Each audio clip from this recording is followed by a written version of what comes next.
Hi there everyone, and welcome back to the Vintage Sewing Machine Garage YouTube channel. I thought I'd make a video today on the topic of sanitizing. Now when I say sanitizing, I'm actually not referring to your sewing machine.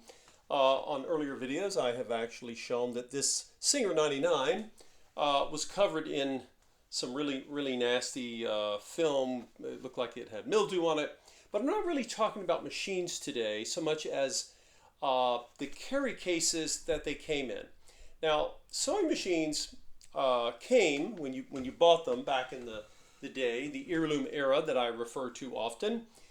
They came standard with what was called a sewing case, or we call them Cary cases. The sewing companies back in the day may have had a different name for them. They may have called it, oh, I don't know, sewing satchel or suitcase. And basically, I have three right here that you can see. Over here on the far left is the very iconic Singer trapezoidal style Cary case. It was first introduced, I believe, for the Singer 301, and other machines may have been put in it, but the Singer 301 was what it was created for. And over here on the far right, you see the case. In fact, this is the lid to the case that the Singer 99 came standard in. Again, this was standard. When we think of sewing tables, when you look at the videos I've made on sewing tables, and I've explained just how crazy expensive those were extra. You did not get those standard. They were very expensive. Now, this last case, and I'll demonstrate this one. This is a case that came off of a Japanese clone. I'm just going to set it here so I can lay it down for just a second. And this case would have come standard on in fact, it did come standard on a Japanese-made white brand sewing machine. That is the turquoise two-tone machine that I've done some videos on recently. So these machine cases also are vulnerable to getting musty. Is the nicest word I can think of. Now, one of the reasons for this, you can get any kind of dampness will create conditions for mildew on just about anything. You can also have it happen to, say, the later sewing machine cases that were made of plastic. But plastic, while it is somewhat porous, it is not nearly as porous as these products were. These cases were basically made of a very hard board material. Now, I don't know if this was what was once called masonite. I can't vouch for that. But it is a compressed board material of some kind. They're not metal, and they're not plastic. And then, of course, after they would create them, they would line them with some sort of I don't know if we'd call that contact paper. And then on the outside, they were often, this one here, a lot of these cases from the 50s and 60s from Japanese machines, they would have a texture that would mimic leather. If you've ever seen the vinyl top on an old car, you're going to get that same vibe. Now this particular case, it fared fairly well. In fact, it does not have any odor to it at all. And a lot of this has to do with how much climate control was on hand when the machine, wherever the machine spent most of its life. If you have a house that is, heated and air conditioned, your chance of getting mildew goes down. It's not impossible. Now, the cases, I'm going to leave these two here, the Singer cases. What you will notice is that these two particular Singer cases, both the one for the 99 and the trapezoidal case I mentioned a while ago, these have a similar board material, and then they were lined with grass cloth. Now, grass cloth is, grass cloth and bark cloth had a moment of popularity. They've been around a long time, but they had a moment of popularity in the 50s and 1960s. And grass cloth is actually a fairly durable material.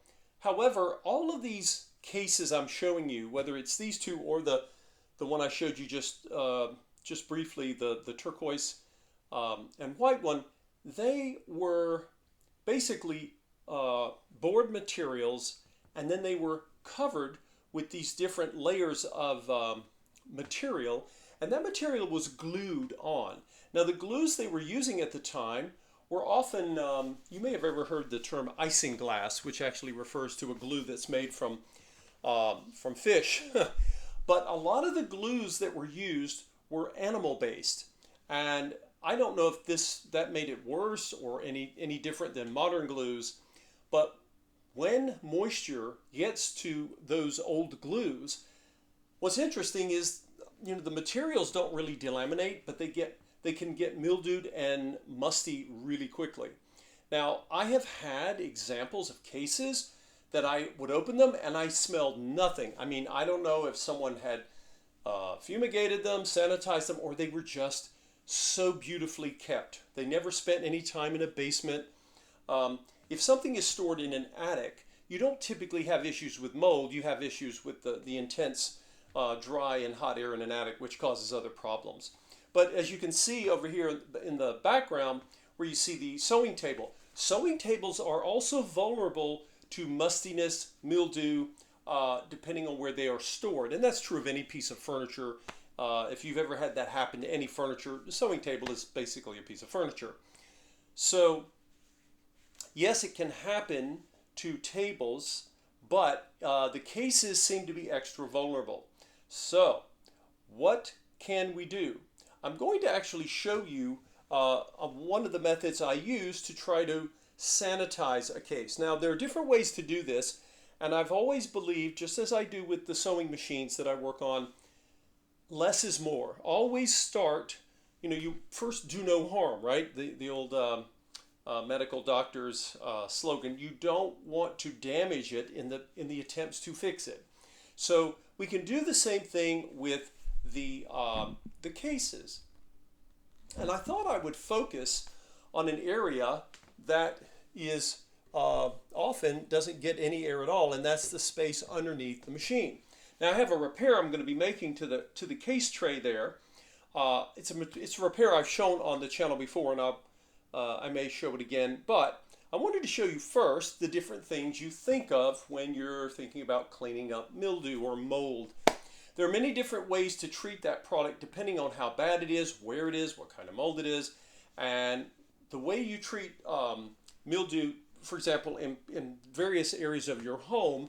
People have all sorts of things. They use chlorine bleach, which is one of the strongest and potentially most damaging of products. And then you have other ways. Some people have used vinegar, because vinegar as an acid can also help control the growth of mold and mildew. And then some people there's lots of products out there that this is called Clorox Cleanup. This is a cleaner, and the cleaner has bleach in it. Okay, it says kills 99% viruses and bacteria. I think this stuff started selling like crazy during the pandemic. But anyway, this is, some of you may have all kinds of cleaners like this in your home. What I like to do, though, is start with something that has the potential. Remember, it depends on how bad is the mold, mildew, and what do we need to do to correct it. So I'm going to start with peroxide. Now, peroxide is, this is something you get in the drugstore, right? It's going to be in the section like where I've shown in other videos, where you go into what I call the old time section of a pharmacy, where you see mineral oil and castor oil and what else do you see? Epsom salts, things like that. Well, isopropyl alcohol. Well, peroxide, and it'll say 3% concentration, right? So this is diluted. Many of you have this at home, and you may have it in your medicine cabinet or your bathroom to use it for various things. Now, let's talk about what my strategy is going to be when it comes to getting the machine, or actually the machine case, sanitized. So the first thing you need to think about is you've got to get access to the Cary case base.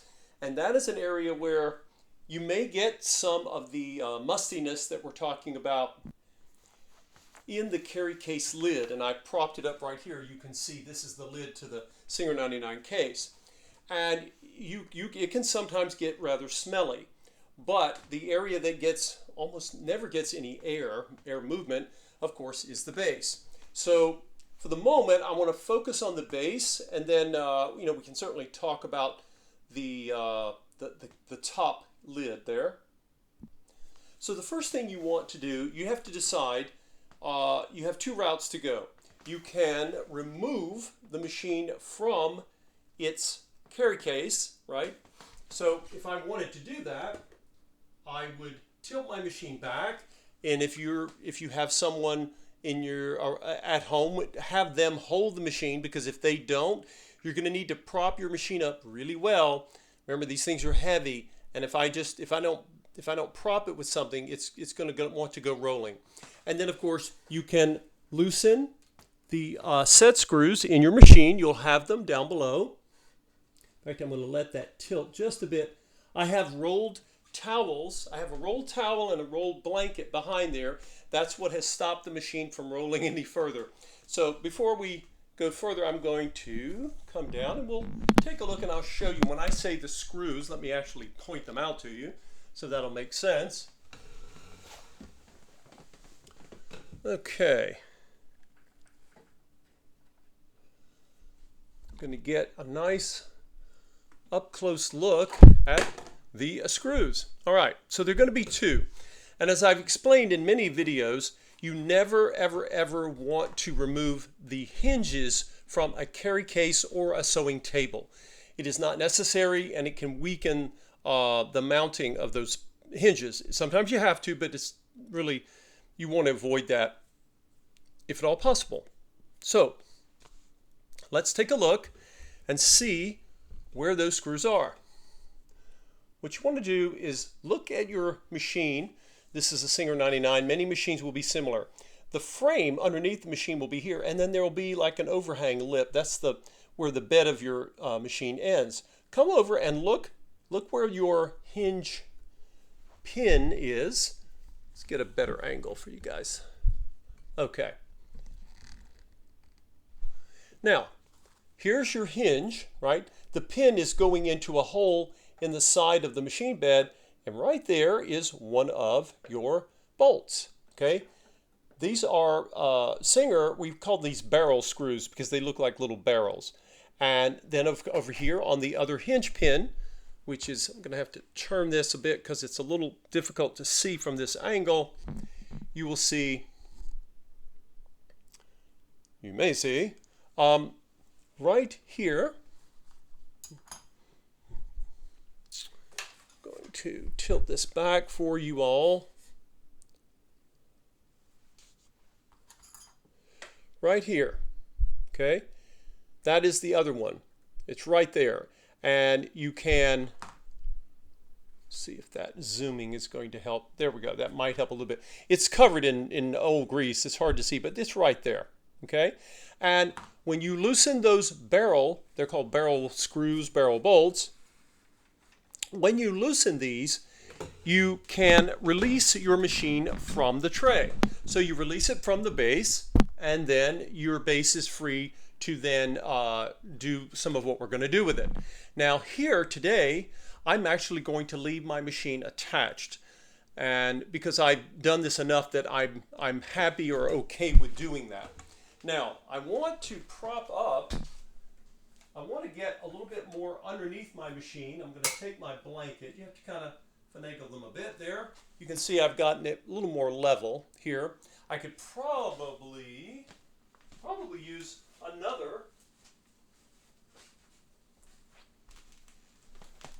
towel, and you can see the machine wanting to roll. Now, if you're going to do it this way, setting up your machine like this is, now we've taken care of it not wanting to roll back, but you've got to be careful, because if you're working down here in your case, you don't have anything here, this machine can and will flip over and hit your hand, and it will hurt. Do not do that to yourself. These machines are heavy, okay? You can injure your hand that way. So one of the best things you can do is to put something there that's going to prevent the machine from crashing down. So what can you put there? You basically want to look for something that is strong enough to hold the machine in place. Now, doing something like this, I don't know, because, is that going to hold it? So let's see if we can find something.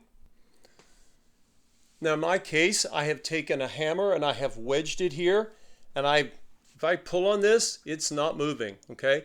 Make sure that whatever you're using, right, is well seated, right? So it's not going to move out from under you and cause an issue.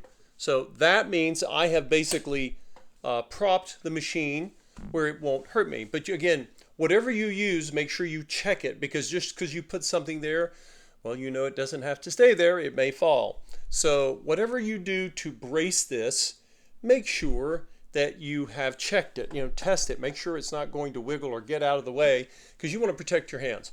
Now, if you have someone there with you, just have a friend or a spouse or whomever, just have them hold the machine until you do this, right? It's not going to take that long, by the way. All right, so what are we going to try to accomplish? I have vacuumed out the base. Start by vacuuming. That's your best bet. Now, what am I going to do? Notice that if I have this peroxide, which normally comes in a bottle, if you, for whatever reason, use a product that is in a spray bottle, do not spray it on here, okay? It's different with the case cover, okay? You could justify that, but do not spray the tray if your machine is attached, okay? And even then, if you've removed the machine, which I showed as an option for you, don't pour lots of liquid in here. These cases, whether it's the cover or the base, they're not made of plastic. And if you put too much liquid, you could get them wet, you could delaminate them, you could cause them to warp. So, be smart about that, and be very conservative with how much of this you use. So what am I going to do then?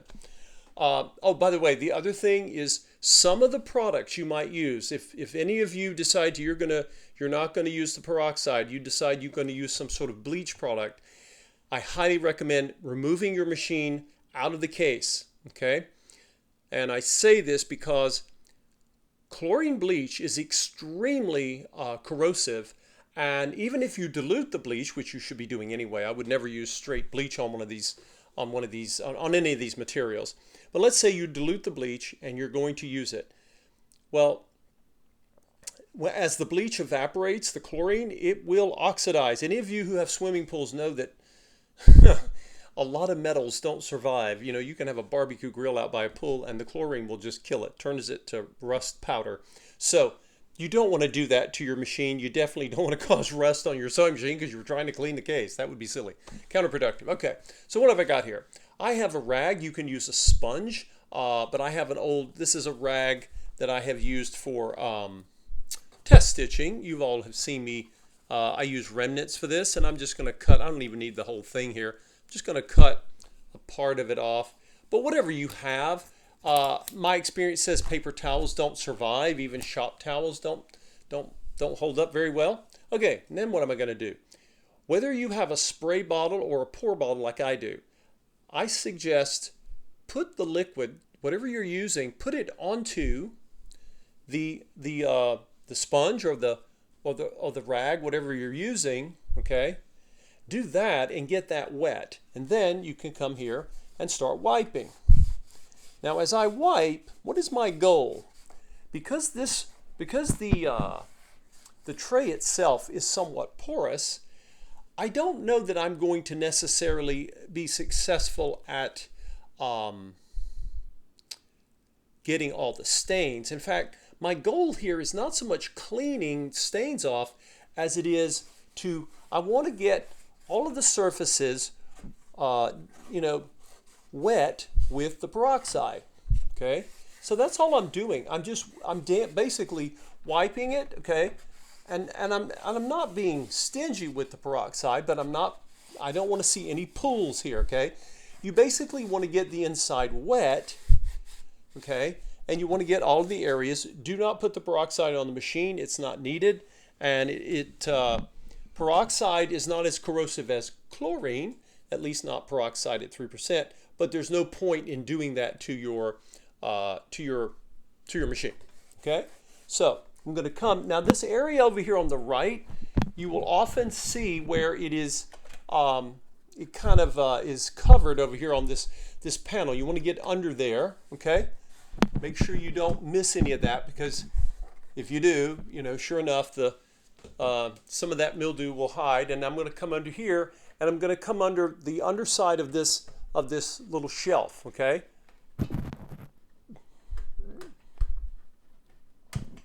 And once you have gotten all of that done, it's really important to let it dry, okay? Do not close your machine over this, because now, even if the peroxide's not that corrosive to steel, it may have some corrosive properties. The moisture alone, okay, because there's water in the peroxide, you don't want moisture to cause, again, rust. Just let this, now notice I'm not going back, I haven't gone back in, and I'm just immediately trying to dry it, okay, because I didn't flood it with this, okay? I got all of the surfaces wet, okay, not flooded, not dripping, just wet. And you can see my rag here, okay? And other than that, that's it. That's all I'm doing. And notice I don't think any of the stains came off, and that's not really my goal. Getting the stains out would be extremely difficult. If that's something you want to do, you may want to sanitize it first, and you may even consider perhaps possibly painting it if you really wanted to. I don't. I want these surfaces to be clean and sanitary. How they look aesthetically below is not as important to me, but it may be to you. But before you do anything, make sure this dries. Now, an extra thing you can do, especially if you remove the machine, is that you can take the tray or the cover, and once you've applied the peroxide, let the peroxide do its thing. Let it dry, okay? In fact, keep it indoors so it doesn't dry too quickly, because you want the peroxide to do its thing. Once it has started to dry out, let's say you leave it overnight and you get up the next day, 24 hours later, then you can take the tray or the cover, which I'm going to wipe down next.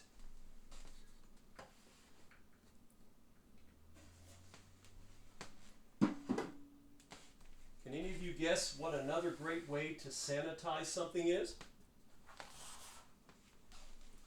If you want to sanitize something, and you may have heard that expression, there's an old expression that says, sunshine is the best sanitizer. I think they were referring to political controversies or something. But in this case, you can see I now have the cover. Now the cover of these cases, it's not unusual for these to also have issues, because again, any spores that are in these in the case, in the base, will work their way up into the top, even though it may look okay. I typically get some mustiness in these 99 cases, but for whatever reason, the trapezoid cases seem to be the most prone to it. But again, the same thing that I'm doing here, you would do to that grass cloth Singer trapezoid case I was showing earlier. It's the same technique. Okay, so I'm going to come in here, and I got my rag wet, my cloth wet with peroxide. This again is not industrial strength peroxide, okay? I mean, we're talking 3% here. And I'm going to come around and I just want to make sure that every part of the surface has gotten wet. But again, do not let any liquid pool. That is the last thing you want to do, because the last thing we want to do is to put so much liquid in that it starts to create, you don't want, your case to start coming apart. Now keep in mind, if you add moisture to a case that is this old, and I'll show you an example. Look right up here. You can see where this is where the grass cloth or whatever this paper or whatever this is has already, this is just from wear. I'm not going to go down and get peroxide down in here. I could, but then again, that could also cause me problems if this stuff starts to come off. And if it does, it does. Remember, a lot of these cases they've had hard lives, and many of them are, they've already delaminating before you got a hold of them. So the goal here is to simply, we're trying to dampen the surfaces that will have any of this mildew or mustiness in there. It's usually mildew spores. And again, you can have this on plastic, but it is more likely, you're more likely to see this occur in cases that have that are porous, that have natural materials. So now that I've done this, okay, I can, if I want, I can even come around the edge here. This is just the bottom edge. Now, as I was saying, what's that other thing that you can do once you've done this? After these, you've got your base, your base here, okay, and your cover. You can then, let them dry overnight, okay? Let that peroxide do its thing. And you come back 24 hours later, they may still be damp, right? Depending on the humidity level in your home. You can put them outside in the sunlight, because sunlight, ultraviolet light, is also a very good sanitizer. This is why mold and mildew rarely grow in the sun. You may have noticed this. They typically grow in areas that don't get much natural light. Even outdoors, if you have let's say you have an area of your home that never gets much sunlight, you'll get more moss and fungi growing there than you will in the sun. So this is an approach to doing this. Now, will it work perfectly every time? Perhaps not. You may have one, the smell in this case is, I can tell it's there, but it's not horrifying. I've seen some that were really, really bad. The worse they are, you may have to go back and do another round of this. Or you may try using a stronger, some people have taken products like oxygen bleach powder and mixed it with water, OxyClean, which is much stronger. These are oxygen-based bleaches. They are my preferred type of bleach because they are gentler not only on your materials that you're trying to save, they're also gentler on you. Chlorine bleach is really nasty. It's nasty stuff. Now, if you decide, if you say, well, I'm going to use, let's say you try this, you tried a couple of times, you get out in the sun, you say, it still stinks. You can use something like this, but I would strongly recommend, first of all, never spray this right on there. Spray it onto a sponge and dilute it with water, okay? And try, again, the least amount of strength that you can use to accomplish what you're doing. And keep in mind, if you use, this particular product has, when it says bleach, it's chlorine bleach. It's not oxygen bleach. Any kind of chlorine product is going to be so strong, it may kill the mildew, but it may also just, it may just strip your case. It could damage it. So again, try it out for the first time, okay? So what am I noticing here? Now that I've done this, you guys see, I don't know, is some of these little rolls, I think some of the moisture has gotten there, and you can see, it's doing what paper does, because that's all it is, really, a fancy paper when it gets wet, okay? That's why I was only using enough to get it wet, not flooding it, because that could destroy it. So whatever you decide to do, remember, start small. If you're not sure, whatever you're using, even if it's peroxide, okay, you can take a rag and in a place that is inconspicuous, such as, say, the very top, okay, take a little, get your rag wet, and just do the top, and then let it dry and see what happens. An ounce of prevention, right? You don't know, because I can't tell you the specific chemistry of your Cary case. And, again, always try a little bit and see what happens before you go all in and you discover, who knows, maybe there's a reaction, because maybe you're using something else. Maybe you're using a different cleaner, or maybe you're using peroxide like I'm doing, but you have a different Cary case with a different type of glue. Chemistry is a mysterious thing, and you don't want surprises. So I've talked to you all many times about this, especially when you're trying to figure out, is something safe to use on the paint finish of your machine? The same rules apply here. So that's what I'll do. I'll let this dry for 24 hours, and I will put it out. We actually have some great sunlight, and I will put this in the sun to allow the sunlight to go in. Not only will the sun help after 24 hours, this should be fairly dry. It may still have some moisture in it left. The sun will help dry that out, but it will also help sanitize. Sunlight can do that. And then see what it's like. Let it air out, and then, is it okay, or do you think you need to do it again? Again, it's not a guarantee because we don't know, you may not know just how bad the mildew infestation is. It varies a lot, even the kinds of mildew that you can get. So again, if you are sensitive to mildew, I would consider having someone else do this. If you're sensitive to chemicals, have someone else do it, right? Because you don't want to, you know yourself better than anyone, and you know what you can tolerate. So that is what I would suggest. And I hope this was helpful for you because, again, this happens to us. These are very old cases. They were built well. But, people, well, they had to store things where they could and put it in the basement or put it in a closet that got no airflow. Who knows? I'm always amazed that I get machines that are this old or older and they have no bad smell at all. They are incredible. And then others, they're a little stinky. But you can remedy some of that stinkiness, but you want to try different things. And again, start with the gentlest things. Peroxide is one of the more gentle ones. Peroxide and sunlight. And one last reminder, if you put anything out in the sun to sterilize it or elsewhere dry it, just remember to look at the weather forecast because it happened to me one time and it started to rain.